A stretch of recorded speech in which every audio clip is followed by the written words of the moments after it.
আসসালামু আলাইকুম। পুলিশ এবং ইনকিলাব মঞ্চের কর্মীদের সংঘর্ষের পর জাবের সহ অনেকেই আহত হয়েছেন। কিছুক্ষণ আগে ইনকিলাব মঞ্চের মুখপাত্র জাবের একটি বিবৃতি দিয়েছেন। চলুন শুনে আসি তিনি কি বলেছেন।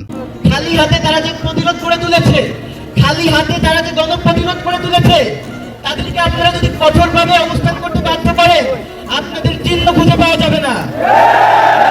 চিহ্ন পাইতে গেলে মার্কিন থেকে প্রত্নতত্ত্ববিদ এনেও গবেষণা করে আপনাদের চিহ্ন খুঁজে পাওয়া যাবে না। আমরা আরো একটা বিষয় হুঁশিয়ার করে বলে দিতে চাই, আমাদের যে হাদি ভাইয়ের যে হত্যার যে বিষয়টা, এখানে তারা চালাকি করার চেষ্টা করছে। তারা ছোট মাছ ধরে তাকে মাস্টার মাইন্ড বানিয়ে আমাদেরকে চোখে ধুলো দিয়ে তারা এটাকে চাপিয়ে দিতে চাচ্ছে আমাদের উপর। কিন্তু আমি বলতে চাই, ছাত্র জনতা এখন আর বোকা নেই।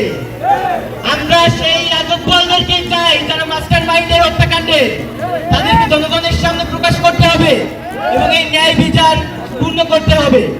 এবং আমাদের দাবি যেটা, জাতিসংঘের অধীনে হাদি ভাইয়ের হত্যাকাণ্ডের তদন্ত নিশ্চিত করতে হবে। রক্ত যখন আমরাই দিয়েছি, আঘাত যখন আমরাই খেয়েছি, তখন ন্যায় বিচার নিশ্চিত আমরাই করব। শুরু যখন আপনারা করবেন, শেষটা আমরাই করব। আপনাদের প্রত্যেককেই অনুরোধ, সচেতন নাগরিকের দায়িত্ব পালন করুন।